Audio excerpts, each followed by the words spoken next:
serious action going on. Chris is feeding full sheets out of these rake walls. We don't frame those until after the roof is sheathed so we can send material out. Dio over here nailing off. We loaded all of our 5/8 plywood up onto the deck with the boom truck before we put the roof on. That way we're handing material across or down and not having to hand jack it up onto the roof. Be careful up there, boys.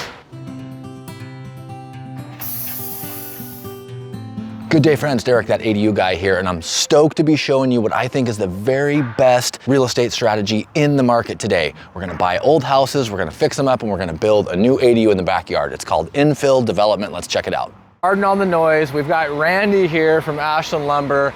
Dude's like 20 years old. He's gonna be operating the boom truck. This is his big beam lift debut. We're gonna put this 5.5 by 16.5 glue lam beam up on top of our gable wall and up on top of our back post. Right now, Pete and Reese are doing layout, so our roof rafters will already be marked and we don't have to do that off of a ladder. So we're doing that right now at bench height, and then Randy's gonna hoist that thing up there. What could possibly go wrong? I'll definitely be getting everybody out of the way for safety reasons, but this should be good. Randy has got the boom completely under control. Got this 30-foot glue lam. He's gonna bring the knuckle out and then turn it that last 45 degrees and slowly lower it down into place on the rake wall pocket and then onto the back post on the back of the loft area there. Getting our stick framing done. These are 2x12 roof rafters. We use 2x12 so we can meet the efficiency code. We have to have R38 high density fiberglass bats to meet the minimum insulation standard in the roof, and then we have a 2-inch air vent where we take in air down here through a vent detail I'll show you later, and then it flows up and out the ventilated ridge. Reese and Chris are working on the 412 section of the roof where we transition from 912 to the pop-up dormers to a 412. Our back rake wall with our 3.0 casement window. We put that in there. It's a 90-degree opening casement window, so there is egress. Although this doesn't qualify as gross habitable living area, if somebody was up here and there was a fire downstairs, they can get out that window. Finally feels like progress when we get the roof sheeted. This is a 5/8 CDX plywood, and then we use a 5/8 AC plywood on the exposed edges because it's a lot cleaner product and it'll take paint well. We've got all of our sub sheathing done. This is a 7/16 ornated strand board. We've got all of our windows and door openings cut out. Everything is sheared off. We're just getting ready to wrap the house with a house wrap. We like to use a Tyvek product. There's also a product from Henry's that works well. We're gonna call the city out first thing next week and have them come inspect all of our nailing schedule to make sure that they see that before we cover it up. But the place is finally starting to take shape. When the roof goes on and the sub sheeting is up, it looks like a finished house. This is where people start to get excited, like it's almost done. But really, we've only completed about 20% of the entire project to get to this point. Got the Tyvek up, the house wrap is on, and we did these wing walls. We got our lap siding up on the wing walls so we're not having to stand on the asphalt shingles and tear those up.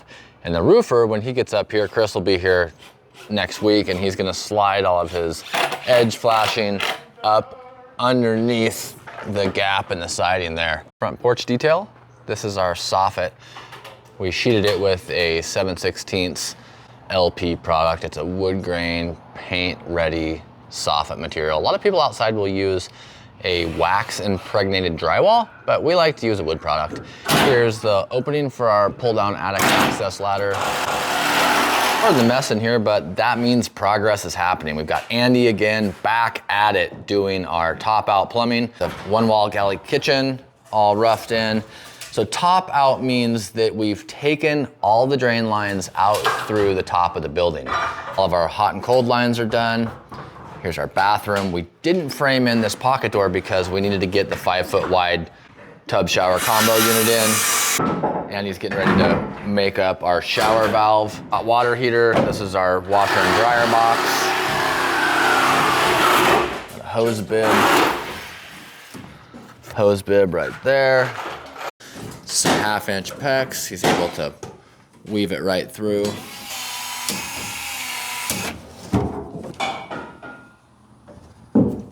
Put a quick sleeve on, then he'll expand it. This is the PEX-A material that we like. It works really well. Rotating as it expands. Bam, that's why we like this stuff. Busy day on the job site. We've got the roofers. They just showed up. We're gonna dry this stuff in with some synthetic 30-pound felt, and then we're gonna put a 30-year comp on here.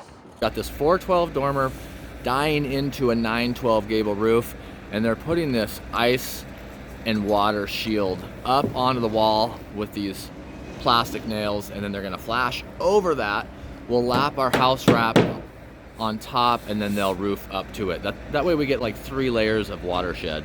Ryan and Chad out here today from Fitzgerald Gas, and they're doing all of our black iron pipe.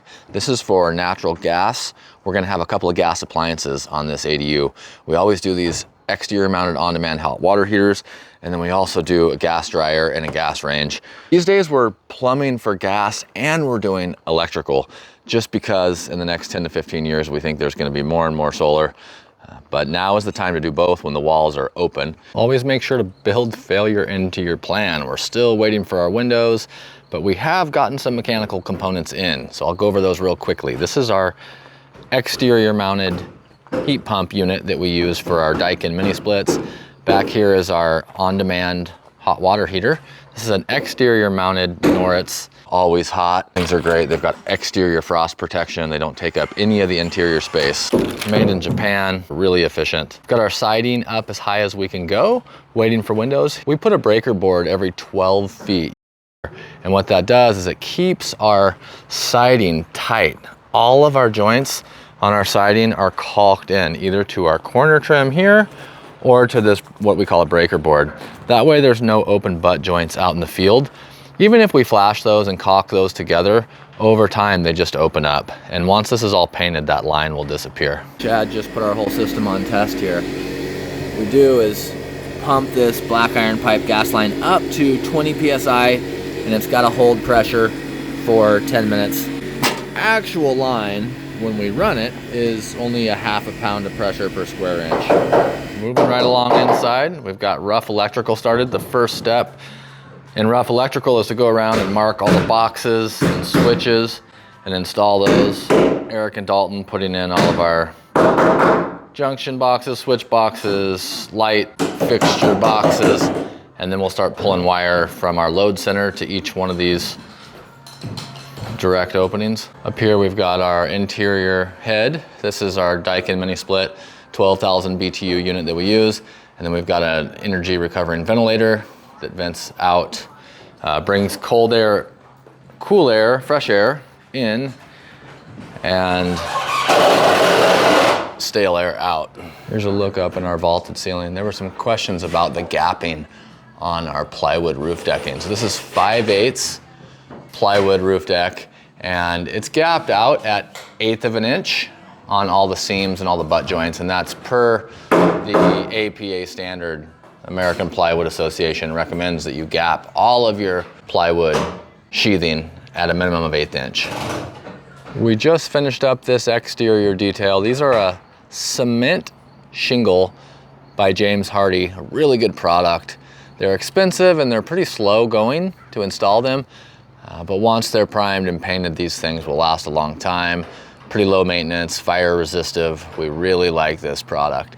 Then we put a little corbel, that's 4x4 cedar, just a little corbel detail up top. And then we always want to try to paint our bar drafters and our eaves before we put the roof on. That way we don't have to cut in around the flashing.